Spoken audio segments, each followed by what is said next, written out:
We just won't sign anybody. Hello out there in internet land. This is episode 19 of the F1 Chat. I am your host, Phil Lamington. Sitting to my left is a man who all he could do was just hang his head in shame and just go, it could only happen to Ricardo.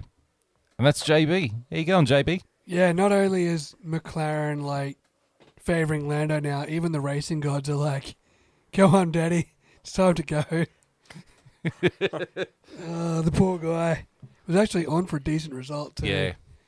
But, you know. But he got a really good start compared to Norris. Yeah, well, just compounded it. Lando was starting third and just blew the start. And Danny Rick was going on for a good result near the end. And, yeah, the oil leak ended his race. So it was just one of those days, man. Yeah. And sitting to my right is a man who he's extremely happy because the fill-in driver got more points than one of the regular drivers in his team at Williams, and that is Longhorn. How are you, my friend?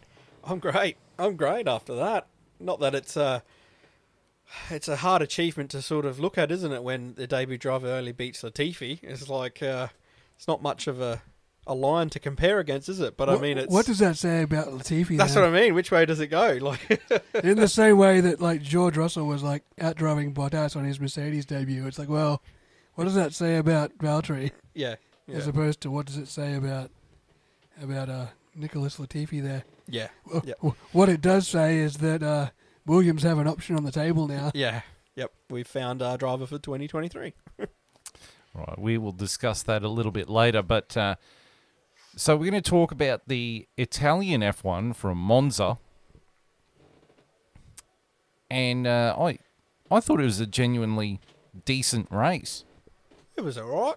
Yeah, it always. I mean, the Temple of Speed always produces historically pretty good races. The finish was a bit controversial. The finish was by the book, I guess. Mm. Yeah. I mean, they could have gone racing. Yeah, it's by the book, but I think everyone's starting to come to a realisation that we'd like the book changed on this. We'd kind of like something where we just red flag. A lot more people want to see just these yellow flag safety car incidents just either get straight up red flagged or these VSCs be straight up safety cars. We're kind of annoyed with the dick around we kind of get. And it drags the race out in, safety car conditions, which isn't entertaining. We will get to that a bit later on as well. But overall, I thought the race was quite good. Even if, there was a bit of drama up front with Max and Charles, they were having a dramatic fight. It wasn't an overtaking fest between the pair of them, but it was a strategic battle. Yeah, it was.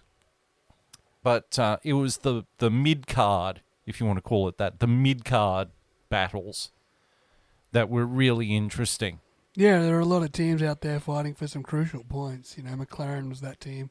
Alpine. Yeah. AlphaTauri was in the mix a little bit. The Williams. One of the Williams was up there. Yeah. There's a lot of... One of the Williams was in there. A lot of the mid-car teams up there chasing points, at this stage of the season where points are starting to become pretty valuable. Yeah. Speaking of points becoming pretty valuable...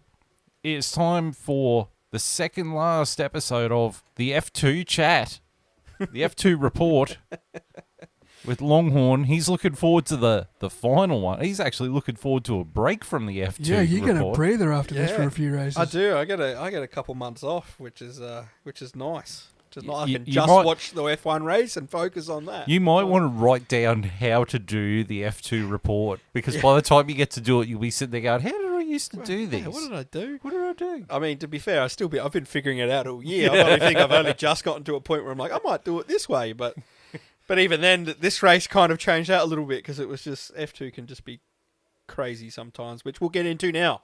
Yes, with the F2 report with our race in Monza. So, as always, I'll give you the top 10 for qualifying to start off.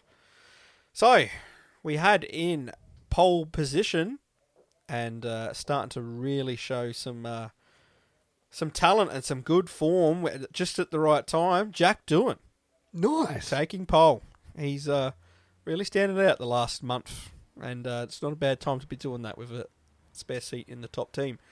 Then in second we had young Kiwi Liam Lawson.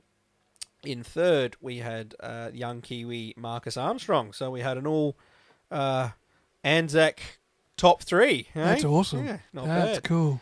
And then in fourth we had Felipe Drogovic. In fifth we had Richard Vasseur. Sixth we had Jehan Daruvula. Seventh we had Ayuma Iwasa. Eighth we had Yuri Vips. Ninth Logan Sargent. And 10 Frederick Vesti. So that was our top 10 in the qualifying. And now I'll get you to our sprint race, which I have to admit again, unfortunately I didn't get a chance to watch again this weekend.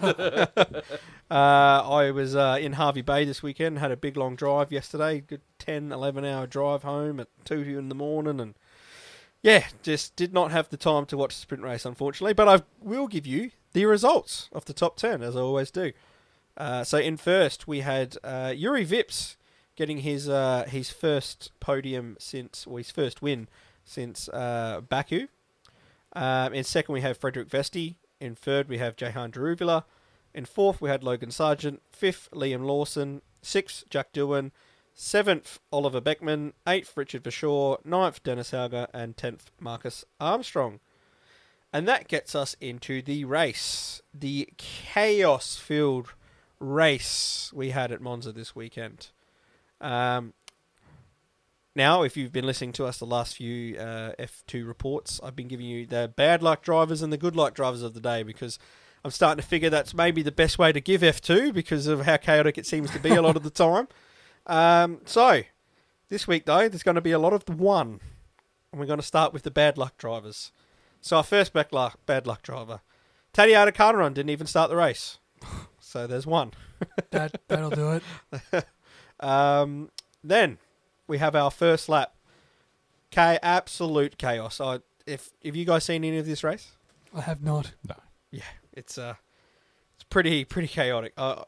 People should go watch it. So Jack Doohan, our pole sitter, got off to a horrible start and he dropped down to 8th.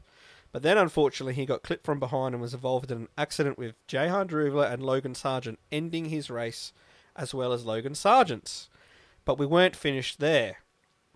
We had another crash at the same time on the same straight involving 5 cars, Jesus. which included Theo Pucher, Luca Giotto, Ralph Boschong, Logan Sargent, and Ollie Cardwell, all resulting in their races being over and the safety car being deployed before the end of the first lap.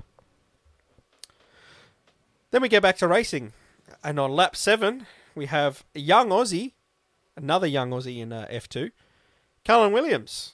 He clipped tyres with Armoury Cordial, sending him into the wall at the Ascari chicane, triggering yet another safety car. So that's another car out.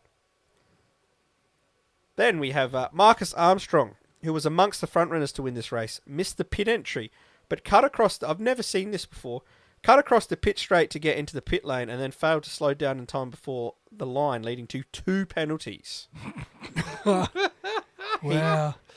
So he missed the entry, but then decided to cut across and go in anyway, and then didn't slow down in time. I've never seen that before. Like, surely once you've missed it, like that's it. You keep going. Like, oh well, we have to box next lap. Just hook a Yui, mate. Whack it in reverse. So it ruined his race, which was unfortunate for him because he was, as I said, one of the front runners in this race, and with a lot of the other competitive drivers out, it was the kind of race you want to capitalise on. But he got a 10-second penalty and a 10-second stop and go penalty. So that was him done. Then we have lap 13. We have Yuri Vips. He tried a late move on Liam Lawson, tagging him and spinning him out. Lawson managed to keep the car going and rejoin the race, but unfortunately he received a black and orange flag, meaning he had to box for a new front wing, which essentially ruined his race. And Yuri Vips also received a 10-second stop and go penalty for the incident, which also ruined his race. And that's basically all our bad luck drivers. So out of 22 drivers, we only had 14 finish the race. Far out. So you were like statistically more unlucky to not get a point than get a point. But we had Jehan Daruvula win Monza, winning his 3rd F2 feature race, with Frederick Vesti in 2nd and Ayuma Iwasa rounding out the podium places. So they really are only good luck drivers of the day because they actually finished the race.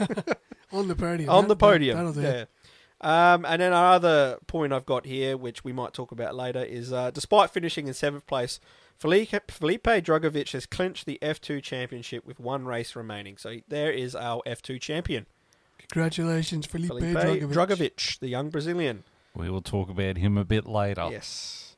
And now I'll give you the top 10 of the race results. As I said earlier, we had Johan Daruvla winning, Frederick Vesti 2nd, Ayumu Wasa 3rd, Enzo Fittipaldi 4th, Dennis Hauger 5th, Oliver Beckman 6th, Felipe Drugovich 7th, Amaury Cordial 8th, Clement Novalek 9th, and Richard Verschoor 10th. And that is the F2 report from Monza this weekend. Woohoo! Now you get to have a holiday from it. Whew, until Yas Marina. That's what, December, isn't it? November. Right. So now we get to move right along to the F1 report. That's With it. JB. That's it. The 2022 Italian Grand Prix from Monza. The Autodromo Internazionale di Monza. Grazie. Grazie. It was a mistake. Grazie, arriva bene, Forza Ferrari. Except it wasn't Forza Ferrari.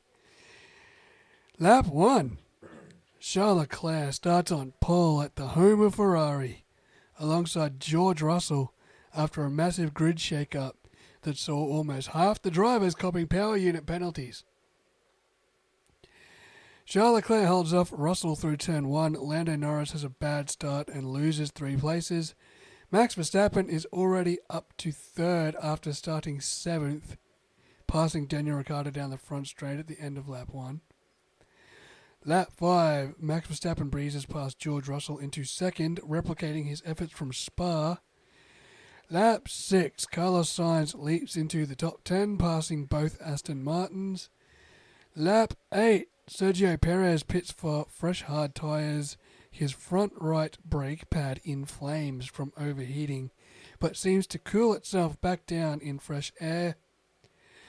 Lap 10, Carlos Sainz gets past Fernando Alonso into 7th and then Lando Norris into 6th. Lap 11, Sebastian Vettel's Aston Martin is pouring smoke from the rear. He says he is losing power and pulls off the track. Lap 12, Carlos Sainz gets past Pierre Gasly into 5th just as the virtual safety car is deployed. Lap 13, Charles Leclerc pits for fresh mediums, the race resuming just as he comes out of the pit lane, but he holds off Daniel Ricciardo for 3rd. Lap 14, Max Verstappen's engineer remarks that Charles will have to go a long way on the mediums to make his strategy work, urging Max to extend his first stint. Lap 17, Kevin Magnussen is given a 5-second time penalty for leaving the track and gaining an advantage. Lap 24, Fernando Alonso asks Alpine if everything is okay with his ERS deployment, as his car seems to be losing power in a straight line. George Russell pits for hard tyres. Lap 25, Max Verstappen pits from the lead of the race for a set of mediums. Lap 31, Carlos Sainz pits for a fresh set of soft tyres. Lap 32, Fernando Alonso pits and retires from the race with an issue most likely related to his earlier complaint. Lap 34, Lewis Hamilton pits for soft tyres. Lap 36, Lando Norris pits. McLaren has a slow stop and it drops him behind Ricciardo and Gasly. Lap 41, Lance Stroll retires to the pit lane after Aston Martin note a brake issue. Lap 42, Mick Schumacher and Nicholas Latifi have a good battle through the first chicane and down to the Lesmos. Lap 44, Sergio Perez pits for a fresh set of soft tyres. Lap 47, Daniel Ricciardo's McLaren clocks out between Lesmo 1 and 2 with an oil leak. The safety car comes out. Lap 48, George Russell pits for soft tyres, Sainz pitting for softs too. Lap 49, Max Verstappen pits for fresh softs with Charles Leclerc following him in. And lap 53, for the 13th time in Formula 1, we finish under safety car conditions.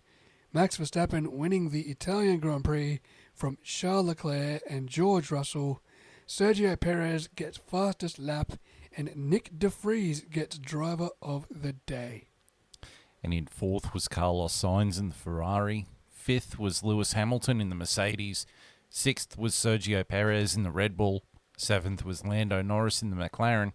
Eighth was Pierre Gasly in the AlphaTauri. Ninth was Nick De Vries for Williams on debut. And 10th, rounding out the top 10, was Zhou Guanyu in the Alfa Romeo. So, like we said earlier, like up the front, it was a strategic race. But in the mid card, like I'm talking Hamilton, Perez, Sainz, Norris, Gasly, De Vries, Zhou Guanyu, all the way down to Schumacher and Latifi. There was battles on track all the way. Yeah, there were good scraps all the way through, which is, good for these current regulations. You can follow in the dirty air now, obviously. And I noticed the DRS trains were sort of happening, but unlike, Spa or whatever, they were actually still able to overtake. There was a train between like 7th, 8th and 9th for ages. I think it was like Ricciardo, Gasly and De Vries. Yeah. But cars like Sainz, Hamilton and Perez managed to overtake them all and get ahead. And then there was cars all behind them scrapping all the time as well. So it was strange. It was like scrap, DRS train, nothing happening, scrap. Yeah. If that made sense. Yeah, well, all those guys had fresh power units, so Yeah. they were hauling ass. But that brings me to something that I've noticed it the last couple of races, but it was really evident here. Like Max Verstappen in his Red Bull he was just pulling a Mazda, just going all zoom. And yet Sergio Perez seems to not have the same amount of power. Yeah, but Sergio Perez didn't have a new power unit either.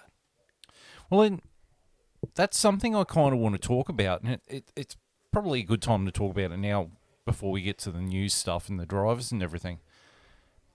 Like, they're allowed, three power unit items a year, right? Somewhere between 3 and 6.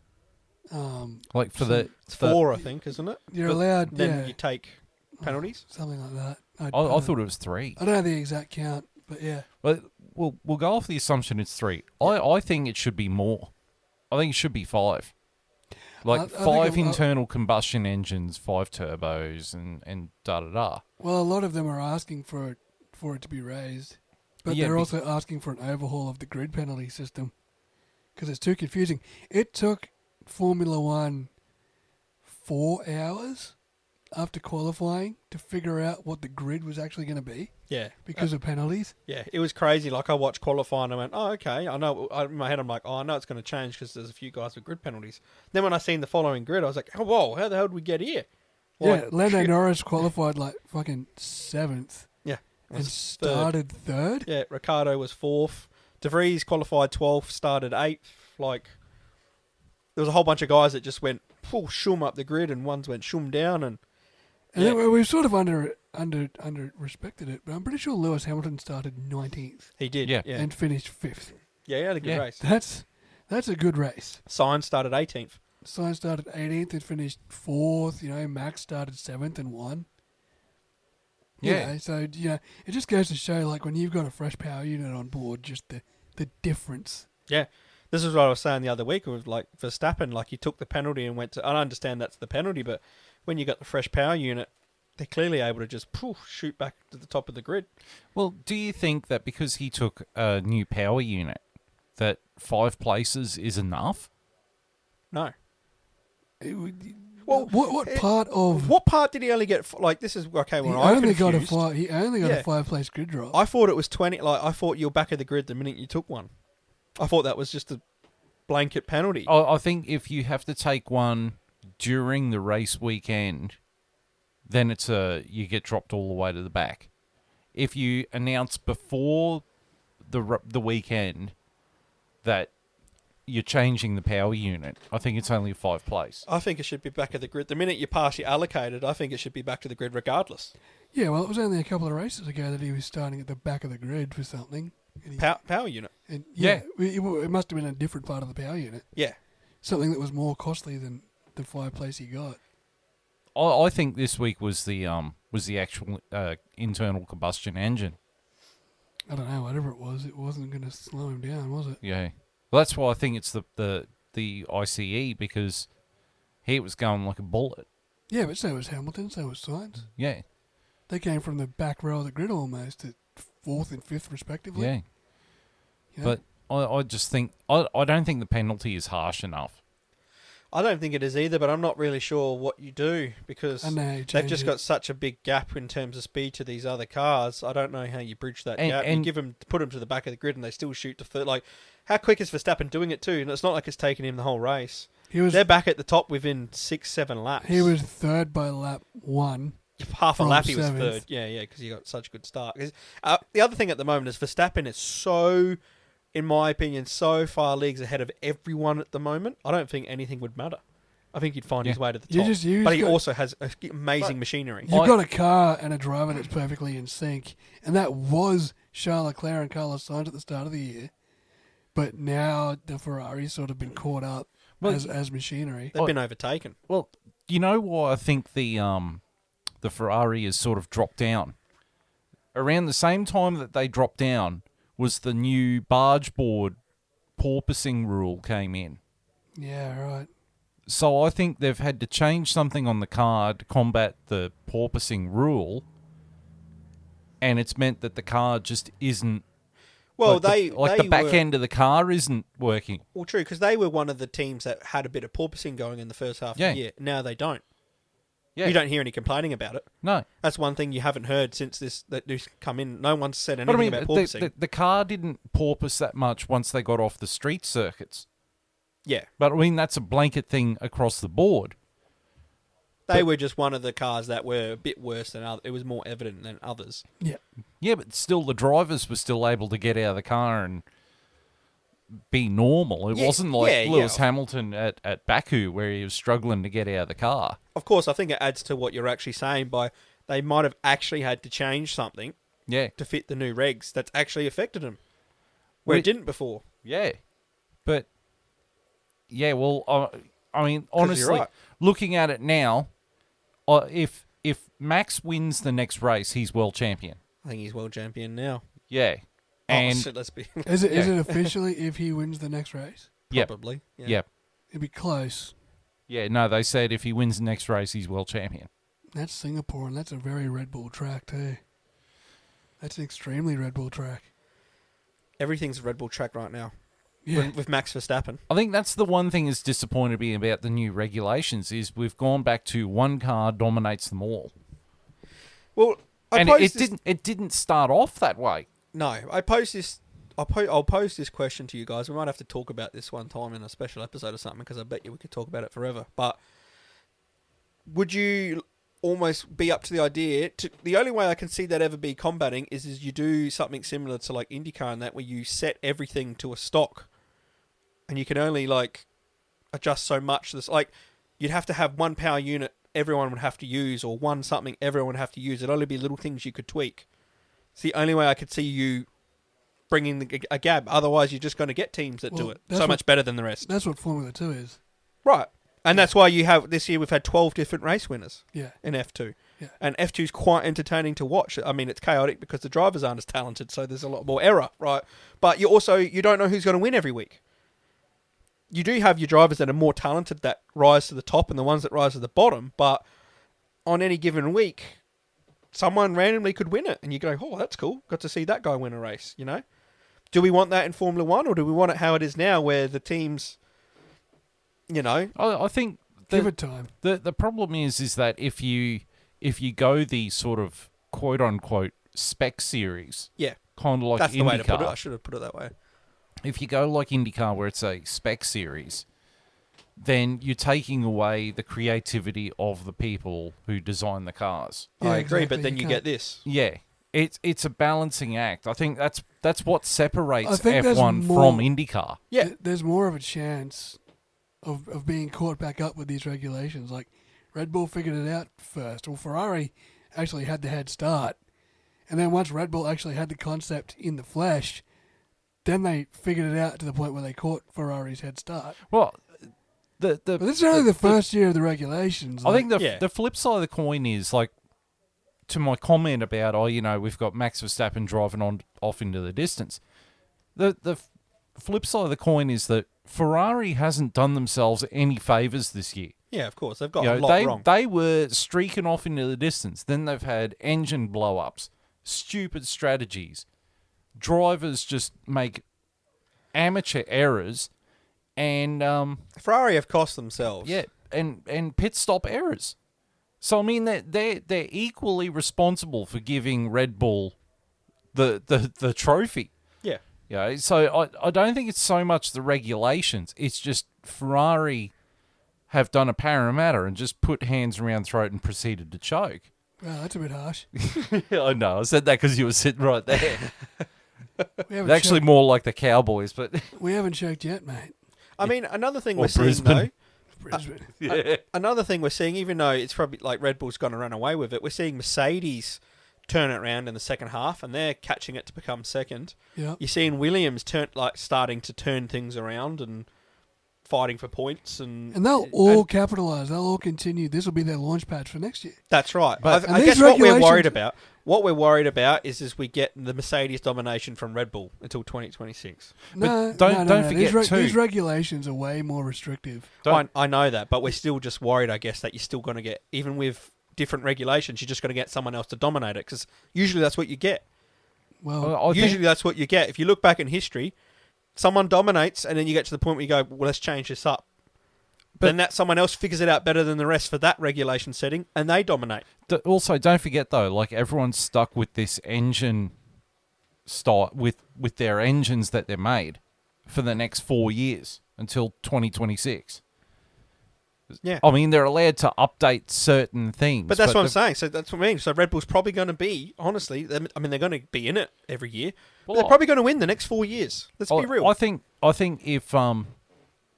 if Mercedes can improve their engine, because it's not the fastest engine, yeah.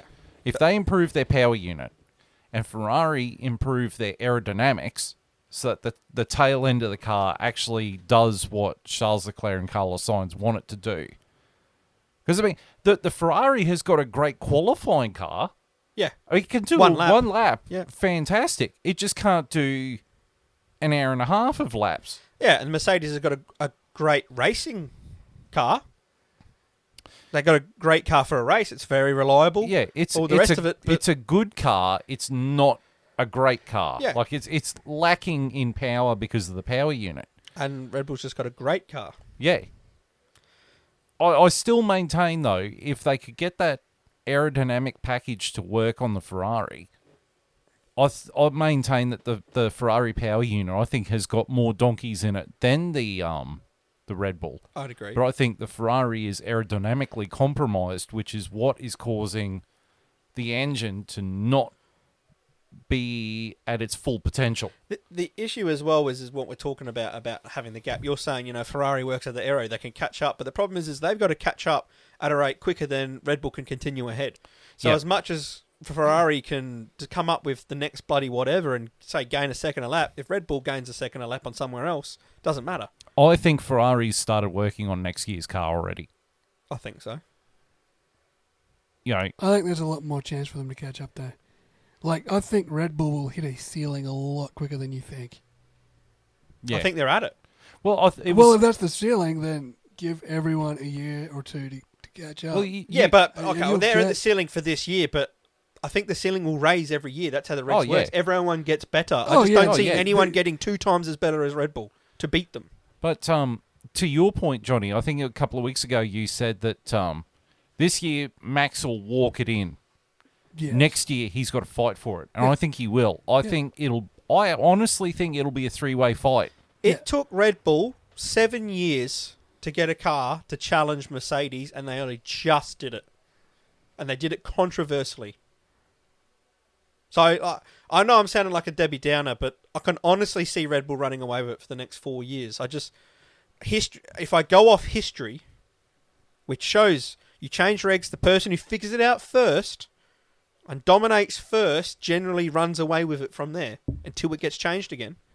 You will get people competing at times. You're going to get other teams win races. You're going to get, battles. You might even get a tight, like, at the end. There might be a couple races in it, but I still think Max is going to run away with the next few championships. Well, you've got a good team and a good car and a good driver at a good time. Exactly right. That's what Mercedes did. That's just it.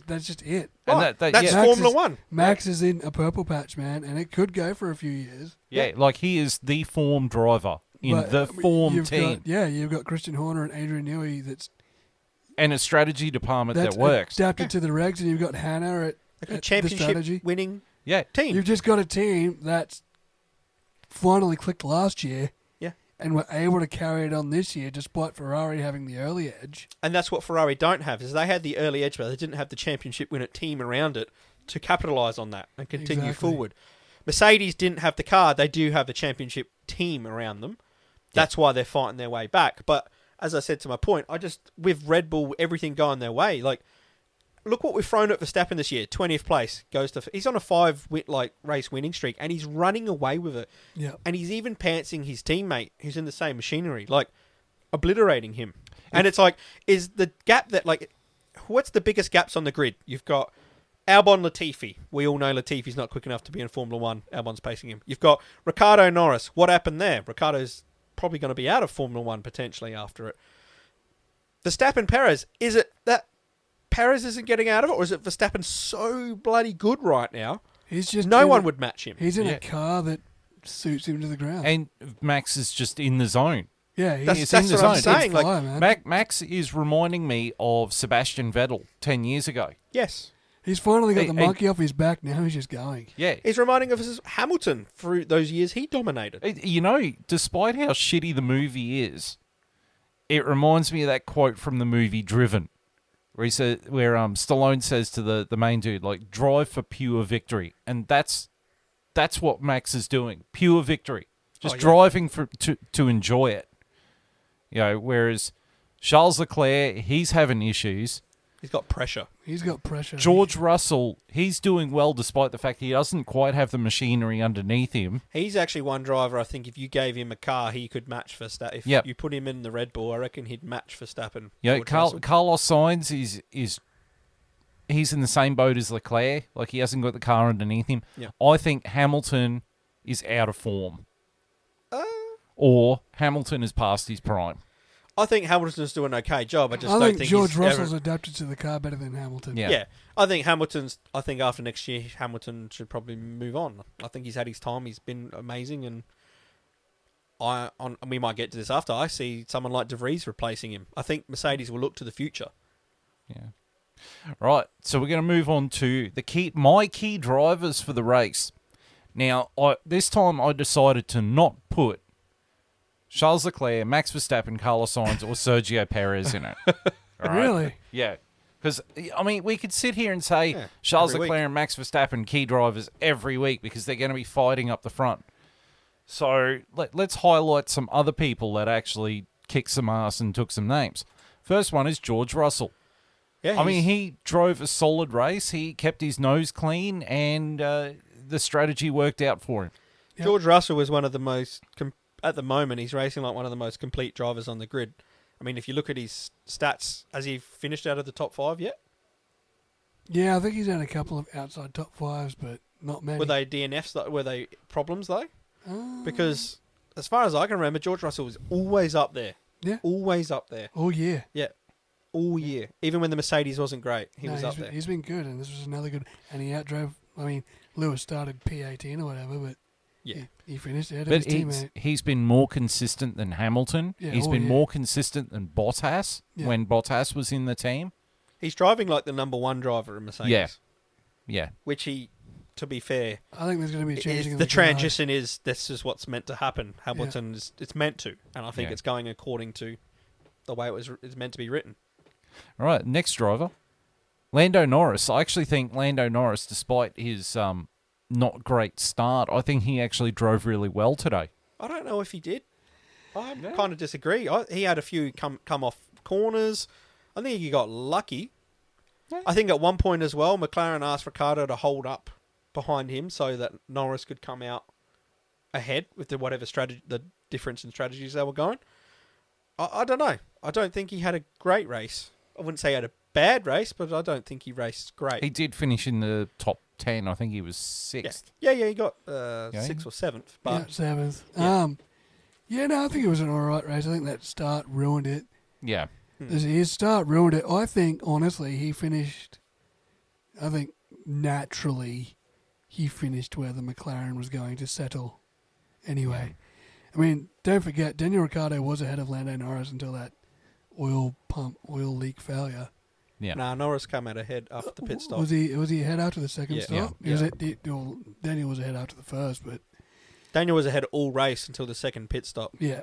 Yeah, well, I think Lando probably finished naturally where he was going to finish. I think those boys were on for P7, P8, P9 or P10. Probably with all the cars ahead in with fresh power units, I'd say yes. Yeah. But I think if Lando Norris had raced at his usual race, he could have done better. But not against those teams that all. I mean, everyone ahead of him all had fresh power units. So if he nails the start and he doesn't drop to like P7 straight off the bat, yeah, who knows? Maybe he does finish P5. But I don't think he'll be totally upset with the result. I think it's par for the course for this machinery at the moment. Yeah, that's fair. All right. My next driver is, in fact, Lewis Hamilton. Yeah. I think driving up from, 19th? Yep.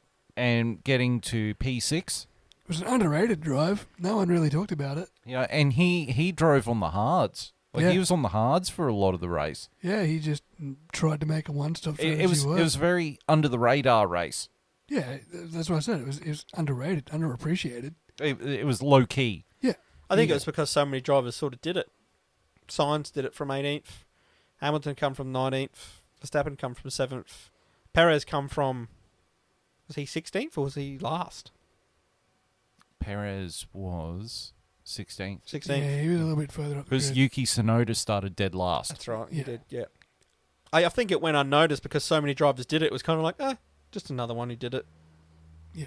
If he was the only driver to do it, we'd be like, what a drive. No, it was a good drive, It was, yeah. regardless. All right, the next driver, I think he's done really well to put more stamps on his resume, was Pierre Gasly. I mean, he finished eighth, I think. Yeah, he had a pretty good day. It was not a bad day at the office. Yeah, I mean, former winner at Monza as well, so he was pretty much right at home. Considering the machinery, I really don't think the AlphaTauri is very good this year. No, Yeah, at all, I think so- he probably had a good chance to outdrive the car, and I think P8's probably as good as he could have expected, honestly. Yeah. Yeah, he gave as good as the machinery could give him. Yeah. Yep. The next drive was Zhou Guanyu. Got a point? He got a point. Got a point, and that's pretty... his name came up a few times during the broadcast, which means, there was, he was in there. He was doing some action. He was trying to get Nick De Vries for a while there to get into the top 10, I think. Yeah, it was a good little battle between those It two. was a good battle, and Nick did well to keep him off, but Zhou did well to be there fighting for it. You get a point in a race like this. Good race. Absolutely. And my final key driver, and I don't think this will surprise anyone, but I think he easily deserved driver of the day, was Nick De Vries. Easy driver of the I day. mean, if there's anyone who... I think it was last episode, we were saying, Logan Sargent would do all right at Williams. This man put him in the Williams to replace Latifi next year. I think he just did. Yeah, I think he's just signed the resume, mate. Yeah. I mean, you look at it and you go, Mercedes will want that. Williams, it'll cost them nothing because he'll be on loan from Williams. He clearly shows. Imagine if we had Albon and De Vries both in this race, would they have both finished top 10? Because in my opinion, I think De Vries did as good a job as Albon would have. So I look at it and I go, they might have both been fighting for top 10. And that's annoying me now that we have a driver like Latifi taking up a spot when this guy comes in day one and puts in a performance like that. I go, well, where could Williams be on the... okay, we got a bad car, but maybe we're not last. Maybe we're 9th or 8th right now because you've got two drivers that get it out of the car every week. You'd be happy. Nick De Vries is probably every bit as good as driver as Alex Albon as well. That's what I'm saying. And look how good he's if not been. better. So you'd could have be, yeah. you'd have two he- drivers in the bottom end of the points. Like you'd be scoring 2 or 3 points every race. Well, my two thoughts on this, and I'm just going to say this first, is that Nick de Vries is the current Formula E champion. And he's an F2 champion. He's got resume. Yep. He has resume to be on the grid. But here's my thoughts on Nick de Vries at Williams. If you put Nick de Vries and Albon in the car at Williams, say if you took Latifi out, I think Williams would be further up on the team standings, and I think that car would be better developed. 100%. And this is my gripe sometimes with lower teams when they take paid drivers.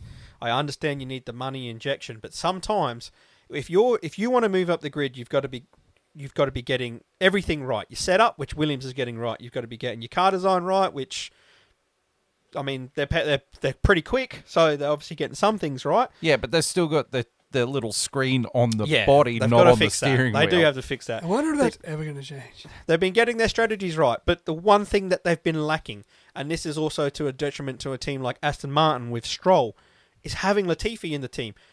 The money you might make from Latifi being in the team, you might probably make more if you had a better driver fighting for better positions in the championship. Yeah, it's Instead right. of finish 10th, you might be finishing 8th or 7th because you've got two drivers getting it out. And that's my gripe with having Latifi, because this guy comes in and gets more points than Latifi's had got all...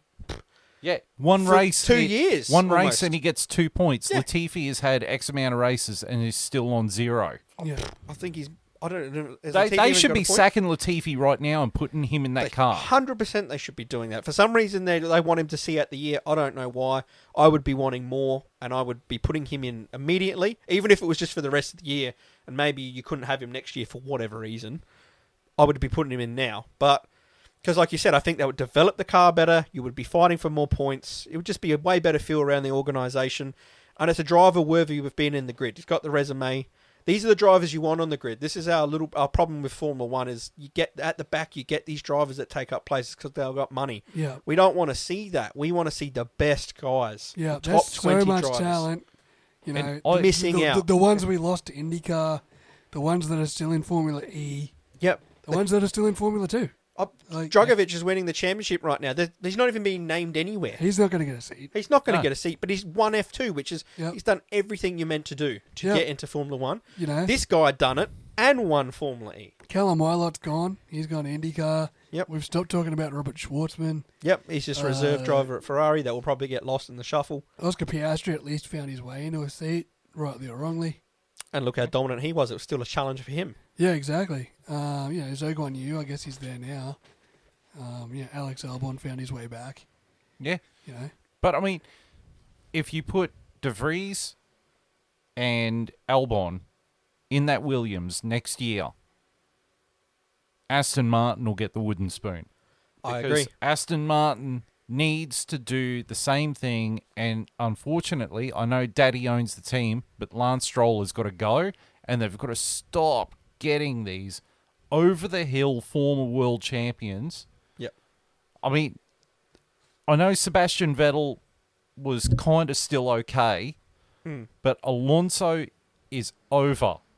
He is done.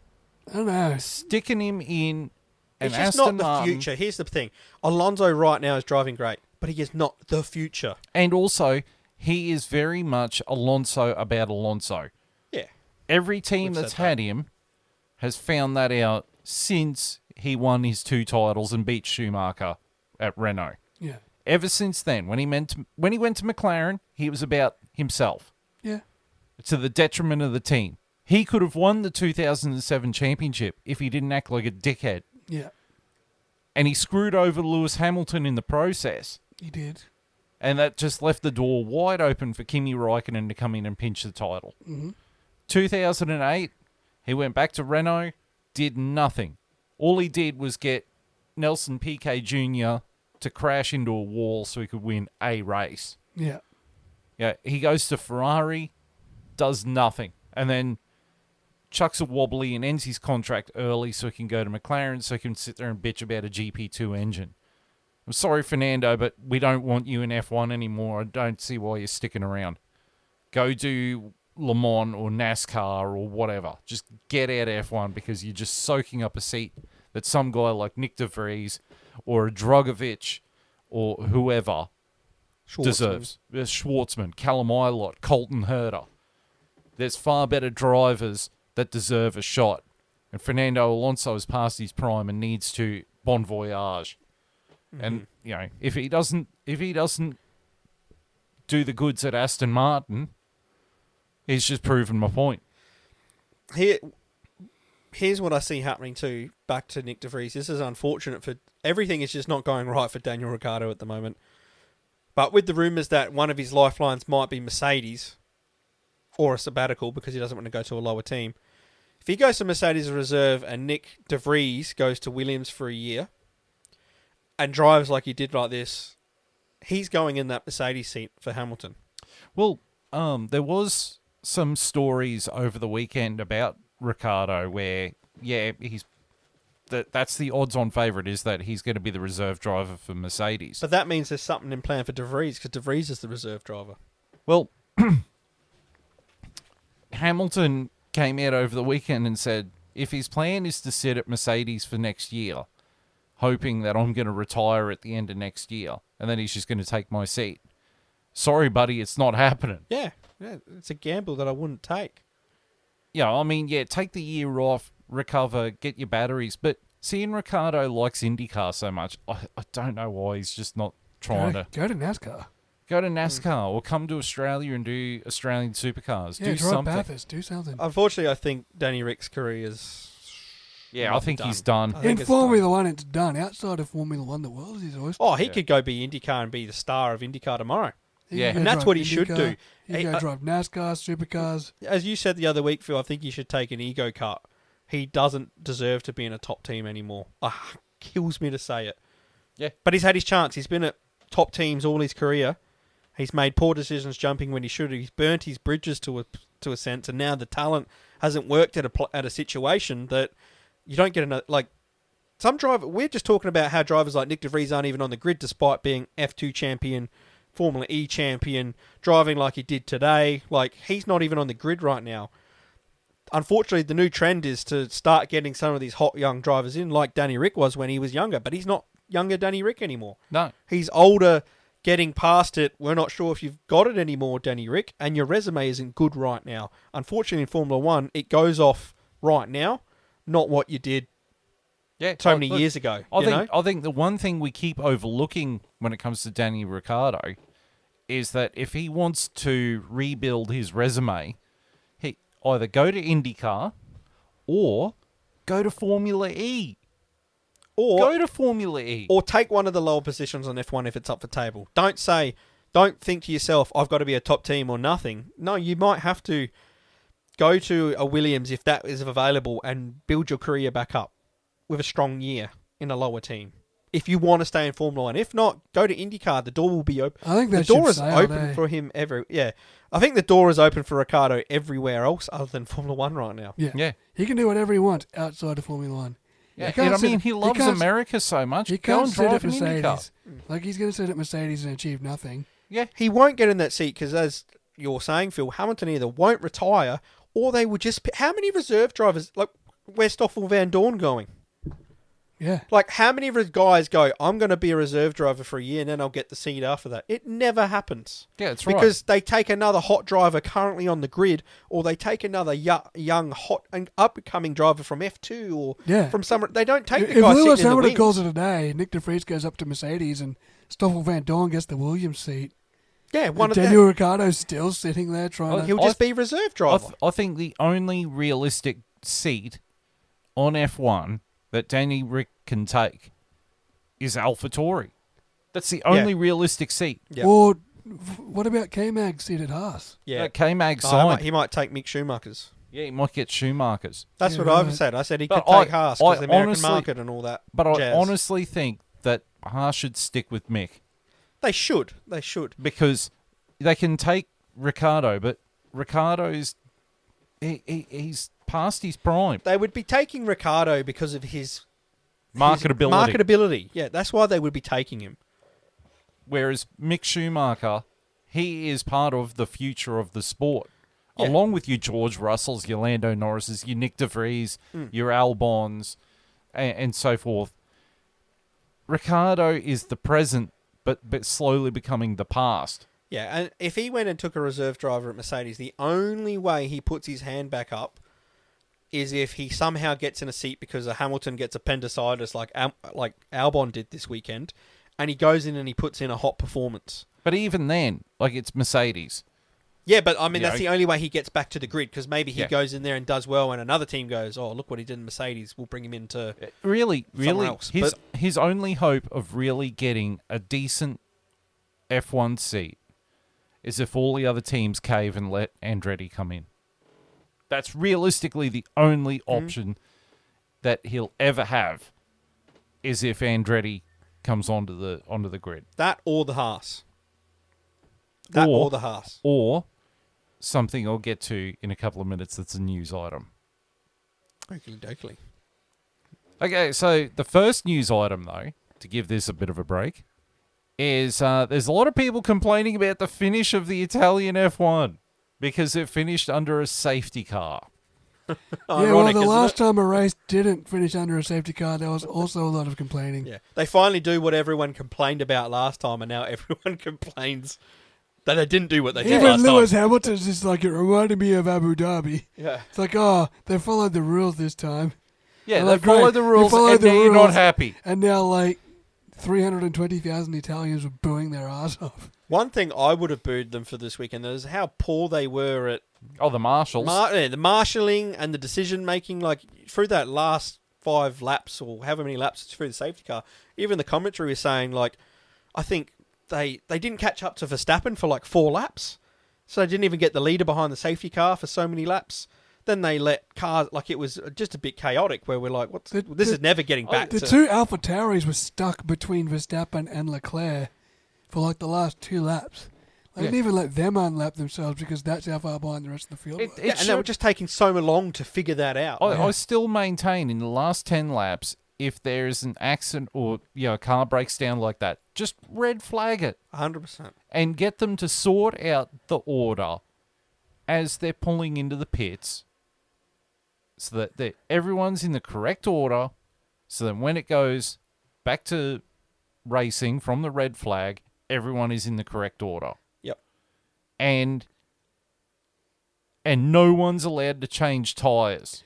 Yeah, if It you're should be gonna park run firm, yeah, it needs to be park firm conditions if you red flag a race. 100%. 100%. Yeah, I don't understand. The only time that should ever be a rule is if it's raining and you can put wet tyres Yeah, on. you got to do it for safety. Or yeah. if your car has got like a broken wing, I can understand that. Like for safety reasons, changing something on the car. Yeah, but you shouldn't be allowed to touch your car under red flag conditions at all. Yeah. Yeah, It's not a particularly new the race. tyres. The tyres, what you go in Yeah. is what you come out It's with. not a new race. It's No. just the race is just suspended until they've cleared Yeah. whatever. There's 2 sort of arguments to this whole ordeal, or the way we handle races. There's the Mercedes argument, which is, yes, we want this. The rule says finish under a safety car. We would have won last year. Then there's Christian Horner and Red Bull, who even come out and said, I'd rather us go back racing. And they got the win. I mean, I think they would have got it if they went back to racing. But Red Bull were going, we'd like racing. The fans miss out. Like, we'd probably rather it be like, we'd rather a different system than it finishing the way it does. Like, maybe we do red flag it. Well, I saw on, I think it might have been the F1 Facebook page, where all these fans were sitting there complaining about, it finished under safety car. It shouldn't have finished like that. Da-da-da-da-da. And then this one guy... Should have had Michael Massey. This one guy sat there and actually screenshotted all these people complaining at the end of last year and said, but you guys were complaining about it not finishing under the safety car last year. Ironic that Mercedes last year wanted Abu Dhabi to finish under safety car while leading. Red Bull were leading the Italian Grand Prix and they're like, nah, green flag it. That's what I'm saying. Give Charles a shot at us. Like, let's give go. the fans what they want. Entertainment. Like, Yeah. I think Red Bull were basically saying we would cop a loss on a chin if for the betterment of the sport. Yeah. What we need to do is get black and white with, the last 10 laps is red flag. So everyone knows what the rules are. There's no controversy in changing it. It's that, and that's what it is. And we get green light racing to finish the race, which is what Red Bull has always said. I think Ferrari's even come out and said they'd like that. Yeah. I mean, that was what the whole controversy was last year, that under the table, every team agreed we want green flag racing, Well- except Mercedes. They're the only ones because Well- it didn't suit them. Yeah. And it's ironic that all the people that are complaining about how it finished under a safety car were the same people that were complaining about how last year didn't finish under a safety car. Yeah. And someone, I think it was the same person who put up the screenshots, was sitting there saying, you're all complaining about Abu Dhabi last year, despite the fact that last year all the teams decided that it was going to be finished under green flag conditions, and we were going to finish with a race, even if we had one lap of racing. The teams agreed to it. Yeah. Well, that quite resurfaced today. All Yeah. we need is one lap. Yeah. Yep. And now what we did, the outcome of that was we got rid of the guy who gave us that in Michael Massey. We made him a scapegoat. And now we get what Mercedes wanted. It's just, you're boring, you finish under safety car. They're the Yeah. rules. Because Mercedes would hate it if they lost like they did. Like, it's frustrating that I like Red Bull's look at it where they're basically saying we would handle a loss if it's for the betterment of the sport. Mercedes is only about the betterment for them now. Yeah, That's all Toto's only interested in what suits Mercedes to win now. Yeah. Where Red Bull, who are winning, they're running away with this championship, but like, yeah, I would have loved to have gone back Yeah, to green flag. That's what the fans want. That's what the they're entertainment sitting of there- this sport is. They're sitting there going, bring on all comers. Yeah. Let's go. Yeah. Let's do it. Let's give the fans what they want to see. And the fans were booing because they didn't want to race to finish under a safety car. Yep. They wanted Because- Charles to have a shot. Yeah. Because if they had gone back to racing with one lap left, you would have had Max versus Charles on the track. Yep. And the fans would have been on their I feet. still think Max would have held him off, but Yeah. Yeah. Would have been entertainment. but you But still we would have would've- got it. we would have had that tension from Abu Dhabi last year that I stayed up until 1 o'clock in the morning. Not quite Tension. that level. But what they should do, though, to even not give it to the one last lap, they should red flag, like we're saying, so you've got a bunch of laps Yeah. to let it sort itself out. Yeah. You know, you don't leave it to the last lap like we did, I guess, last year, and they get one lap, and one guy happens to be on the tyres, even though, you know, they got the strategy better. The whole argument, you just go, okay, we've had, Ricardo's broken down on we can't move that, red flag. Yeah. 10 less than 10 laps. It's the blanket rule. Just Yeah. okay, red flag. Everyone comes to say everyone knows. And Karun Chandok, the one of the few sensible friggin' commentators. Karun Chandok sitting there saying they should red flag it purely for the pure sporting part Yes. of the race. Yep. You know? I Karun Chandok, mate, thumbs up to you, mate. You've just hit the nail directly on the head. You know, Nico Rosberg would have been sitting there going, "Oh, Lewis is going to win." What an amazing race from P19 to P5 for Lewis. Right. So Every time. Every every time. Right, next news item is the deal between Red Bull and Porsche is off. That's big. That is really big. And it's all because Christian Horner and Helmut Marko did not want it to be that Porsche could dictate terms to Red Bull. Fair enough. They're winning right now. So now everyone's going, despite the fact that the guy who owns Red Bull, the company, Dietrich Mateschitz, he was the guy who brokered the deal. He wanted Porsche to come in. But his own team was just like, nah, not working for us, brother. Good on them. And now I want to see them either buy AlphaTauri and become their own team that way and eliminate a B team, which gives us better racing because it gives us a better competitor rather than Red Bull's reserve academy. Or if I was a Williams, I would be pushing hard. Hey, you want to come in? Yeah, why I'd don't be you caught- come to us? Like I'd be courting them saying, look, we're still going to be Williams, but we would like we would you- be Williams Porsche. We Yeah. would happily be Williams Yeah, Porsche because we don't have a vested interest. We don't have our own engine. We're under Mercedes wing. And Mercedes are on the grid. So why don't we be under the Porsche wing and be the only team on the grid? So it's all benefiting us. Yeah. You know, where Red Bull can sit there and say we don't need a Porsche because as Red Bull powertrains, we're winning a championship. were bloody dominating. Despite the fact that Honda is still servicing their engines and providing parts for their engines. Yeah, so they've got a great thing going on. So they don't want someone else to come in and rumble that. So I completely get that. But if you're a team like Williams, take a gamble. Get a team that's focused on you. But I hope they buy AlphaTauri because I hate the whole. Even though my team's a B team, I hate it. I hate it. I would rather 10 works teams. Yeah, absolutely. To be honest, I would actually rather Porsche work with Williams because I just want to see Williams back up the front. Yeah, I would love that too because I want to see them up there. You know, they can have AlphaTauri on the grid until the cows come home. You know, I couldn't give a toss really. I really just want Williams to be back up the front where they deserve to be. Williams fighting for championships and podiums and I mean, I love that Jos Capito, what he said to Nick De Vries. You know, it works. Don't worry about if you crash the car or whatever. Just go out there and have fun. Grab your balls and have fun.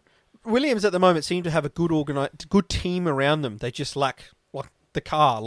They lack the power unit or the resources in having everything their own because they get Mercedes. We've gone through this all before. Like when you're a BC team, you get the leftovers of that team. You get Mercedes sloppy seconds. Yeah, that's really what it is. Mercedes aren't invested in helping you. You're just buying stuff off of them. You're helping them. Yes. Yeah, because you're weaker than them. You're giving them technical data that they put into their car before they give to your car. Exactly right. And you drive their drivers that they want in their team. You build their drivers up, give them experience. Yeah. Then they go off to the top team ready. You are that lab rat. Yeah, Otmar. That lab rat. Thanks, Otmar. So the more works teams, the better. So I want Porsche on the grid somewhere or another. And if I was Williams, that's what I would be pushing for. Get out from Mercedes. It's not the way to be. Go find one of these new, Jos Capito. Get in there, Lewis. Get in there. Right. Next news story. Will Power is the new IndyCar champion. 2022 NTT IndyCar champion for the third time? Second time. 2014 and 2022. Yes, well done, the Aussie. Good on him. Yeah. Drove the wheels off it this year. Drove really well. Had to hold off Scott Dixon and Joseph Newgarden, and he got it done. And Scotty McLaughlin. Scotty McLaughlin's got a few wins under his belt, but he wasn't challenging for the championship. How many races does IndyCar have left? Do you know? That was the last one, I'm pretty sure. That was the last one. Because there's rumours that Scotty McLaughlin's going to come back to drive in Bathurst. At Bathurst, which he's got a month to... Yeah. I hope he comes back. It would be nice to see him back on the grid. Yeah. So the next news item is that Victor Martins is the F3 champion. Congratulations. Look at that team he's coming through too. Alpine. Gosh, they seem to be like getting these young talent coming through, but they just don't know how to nurture them into their own teams. Yeah, or sign them to a contract. Because apparently with Piastri, he didn't have a contract with Alpine. No, he had some sort of like binding, like some sort of deal. Yeah, it was like a working memo. Yeah. But not a formal contract. Oh, right. Yeah, he never signed a formal contract. It was where's the integrity, Otmar? It was an absolute Give the boy a contract. Shooting from the hip there. Jesus Christ. It just gets worse and worse on Alpine's face, doesn't it? It's when I read what it was, all I could think of was, this is a wrestling reference, but when Scott Hall and Kevin Nash went to WCW, for the first three months, they didn't actually have a formal contract. They were working off a precursor thing. And because Scott Hall and Kevin Nash came from WWF, where they played Diesel and Razor Ramon, and they were big characters there, and then they went to WCW. So WWF turned around and said, we're going to bring back Diesel and Razor Ramon, and they brought out two other guys to play those characters. But WCW thought that they were getting shafted. So they stuck another $50,000 on both their contracts and flew them out via private jet and sat them down, gave them $50,000 a year extra on their contract, and made them sign hard copy contracts. So they signed it at the start of Nitro and Raw, because they were both running at the same time. Signed the contracts, and as soon as they finished signing the contracts, they flicked over to Raw, and the two imposter dudes walk out. And all the officials at WCW just looking at each other going, what the hell? We just shot ourselves in the foot. It just gave them 50 grand extra a year. Thinking they were going back, but really it was just imposter characters. Yeah. Well, you know, sometimes you can be too smart with contract negotiations. Alpine avoided that situation. We just won't sign anybody. Fernando, we're not going to sign you. Ricardo, we're not going to sign you. Yeah, Piastri, we're not going to sign you. So we're going to pay extra money to buy Gasly out of his contract. They've done it. They have done it. They've done what WCW did. They're going to blow more money to buy another driver from another team. Do you think they'll get Gasly? Apparently it's done. Oh. Really? Apparently they have That's going to be good bought to see. Gasly out of his contract at AlphaTauri to bring him into Alpine. That works. Two Frenchmen in the French team That hate each other, apparently. that hate each other. So after I was like, no. So much for integrity. get me my croissant because it's the only thing that's got integrity in the pit lane at the moment. Honestly, like if they're spending money to buy Gasly out of his contract, I don't know Gasly's a good driver, He's a good driver. but honestly, that would have been better if they just signed Ricardo for a year. 100%. Look, they messed up on so many levels that, Messed up on so many levels. Oh my god! yeah. You remember that State of Origin game when New South Wales got trounced by Queensland? It was like 52-10 or 52-6 or something. I do. That's what this is. That's just It's just that's just not turning up on the day. it's just fumbling the ball. It's just like, what happened? All right, next news item. Before I laugh myself silly. Next news item is that Felipe Drugovich That's the one. is the 2022 FIA Formula 2 champion. Good on him. Congratulations. Someone had to win it. Yep. That's That's literally the what best- this year was. That's basically it. That's why no one from F2 has got an F1 seat this year, because someone had to win it through the war of attrition. There are a lot Correct. of drivers that look like they were going to win this. Logan Sargent was there. Theo Pourchaire was there. Teo Pashur was. They were all there, and then they all bottled it right at the end. In the end, Felipe Drugovich is They all like, just "Oh, crashed into each other. Actually, Felipe Drugovich, I don't even think finished this race. Yeah, he did. He Did comes he? seventh. Yeah, Did he crash out of the race that he was going after the championship for? Or was that the sprint race? that was Teo Pashur, I think. No, Drugovich. Drugovich got his suspension snapped. And that might have been the sprint race, but I'm pretty sure he sat on the sideline for one of the races this weekend Must have been the sprint then. and still won the championship. I guess it must have been the feature race that he... I think that was because Teo Pashur got done the same thing. He got no points again because Yeah. the only one I think he was in touching distance was Pashur. But the last few races, he's finished like well within out the points each race or crashed out. Yeah. So he hasn't been gaining any points to catch him while Drugovich has been winning. And I think this race like needed Pashur to get points. Yeah. And it did. yeah, It and did. just didn't. So There you go.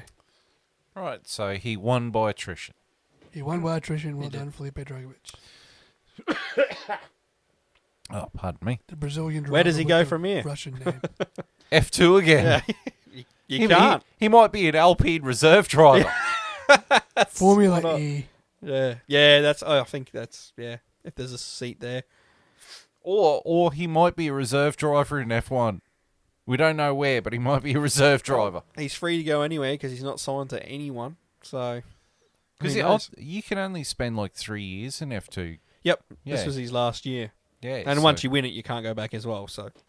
Theo Wouldn't Pourchaire matter. also said he's not staying around in Formula 2 anymore either, so... Yeah, well, good luck, son. Go get a job somewhere else because you're not going.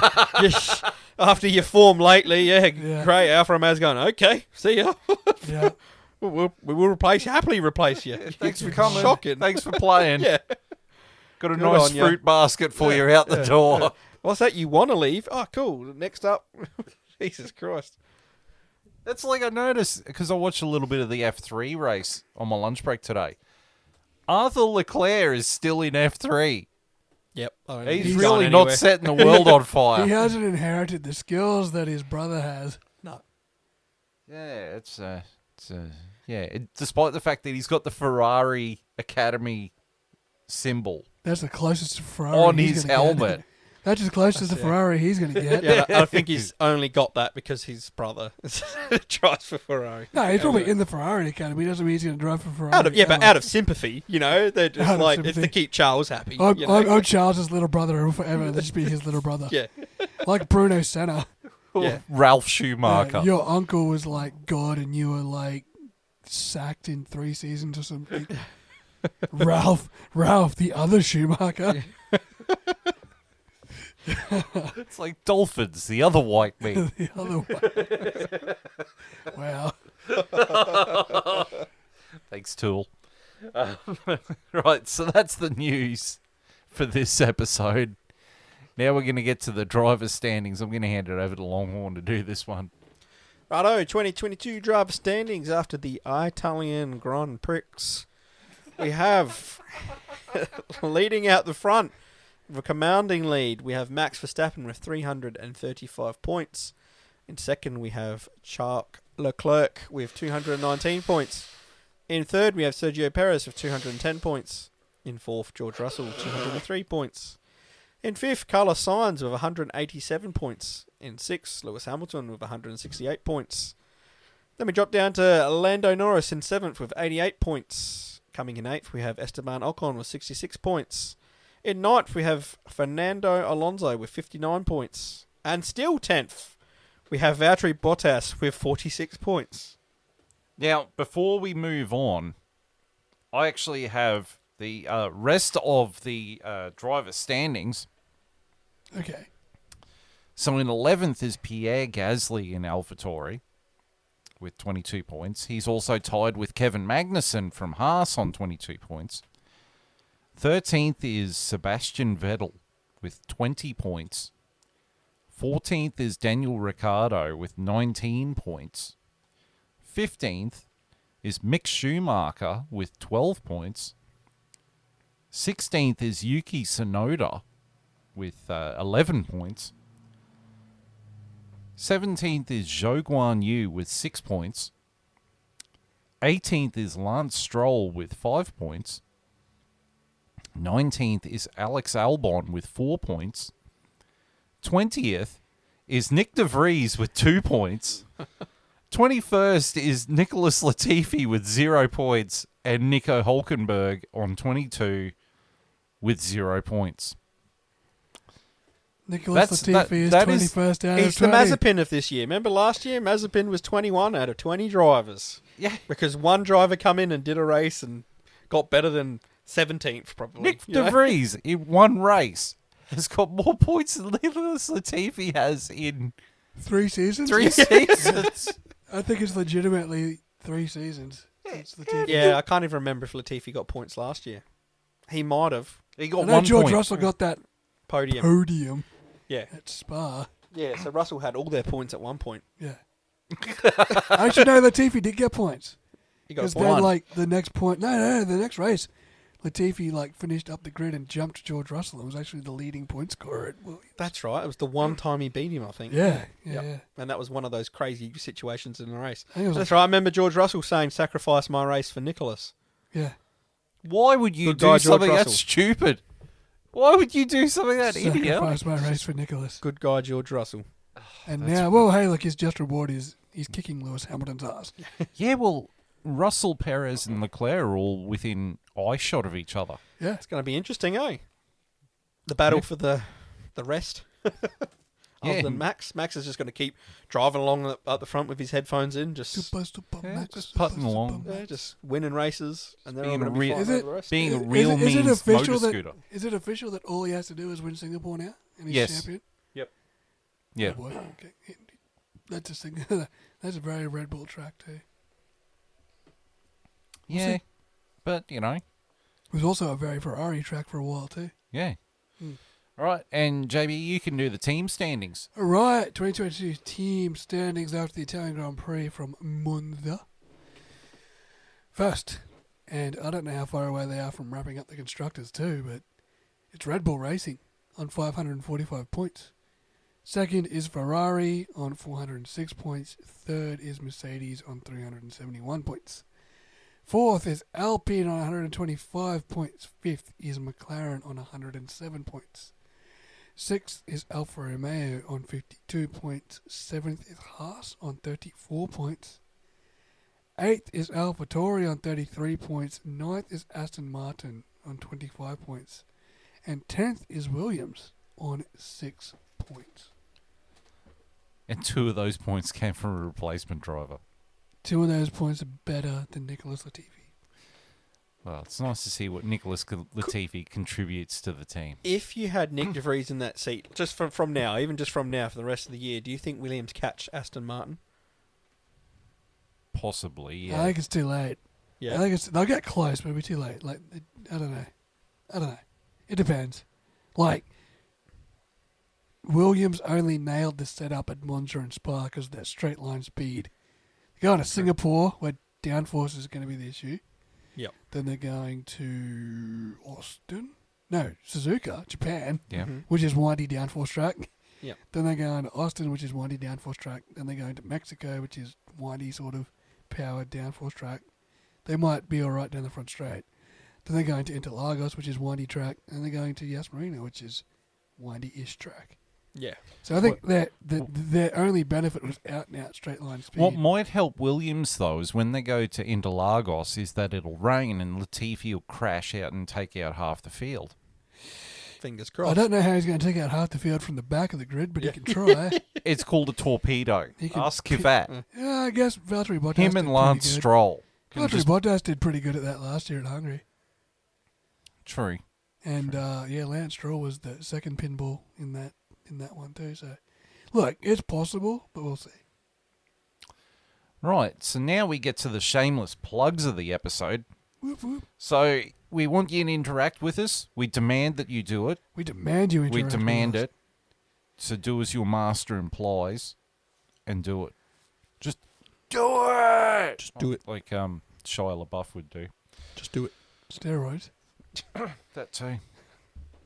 So if you want to interact with us, like this will go up on YouTube, because you might be watching this on YouTube.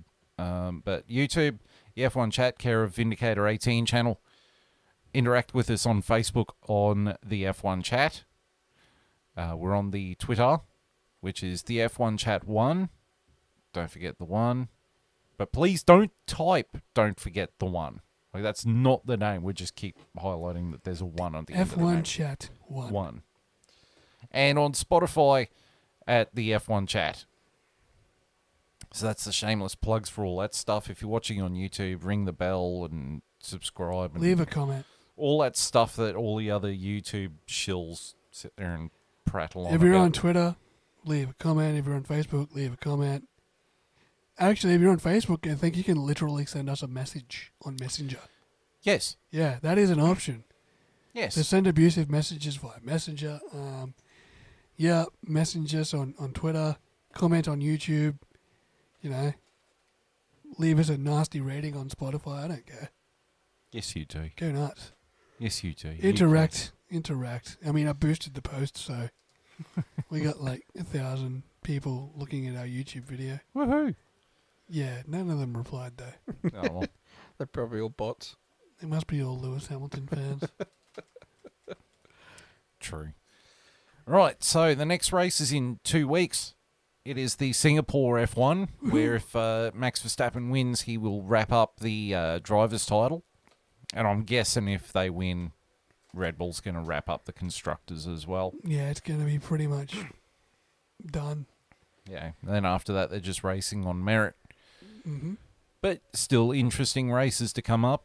Singapore, Japan, Looking forward to Japan. Coda, Mexico, Brazil. Brazil, Interlagos. and Abu Dhabi. That's it. That's it. And then This year's getting away from us, eh? And then we'll have our end of year special. I promise that JB won't have to do homework this time. Oh, absolutely not going to. I put my foot down after last time. Next year I'll announce what we're doing for the mid-season special. You'll like it. Okay. Yeah. Right. So we will catch up with everyone in 2 weeks' time for the Singapore F1. That's actually going to be on a pretty good time. I think that starts earlier. I'm pretty sure the Singapore Grand Prix probably starts around 10 o'clock our time. Oh, wow, a whole hour Is early. that the same weekend we have Monday off too? Public holiday? Possibly. And then Suzuka's on usually straight after Bathurst. Yeah, oh, it starts about the last hour of Bathurst. Well, the last hour of Bathurst is the most important hour of Bathurst. Yeah, you So sit there for unfortunately- 4 hours waiting for the last hour of Bathurst. Look, mate, the first 10 laps and the last 20 laps, that's Bathurst. Yeah, but the last 20 laps. Oh, well, Michael Massey's in charge now, so He's got a role with supercars. I don't know what it is. if he's Michael in charge of Massey. if he's in charge of the safety car. It could be fantastic finish. To Bathurst. Right, well, we will catch up with you again in 2 weeks' time for the Singapore F1. Thank you for tuning in on behalf of myself, JB, and Longhorn. Thank you for tuning in, and we will see you in 2 weeks' time. Until then, it is goodbye.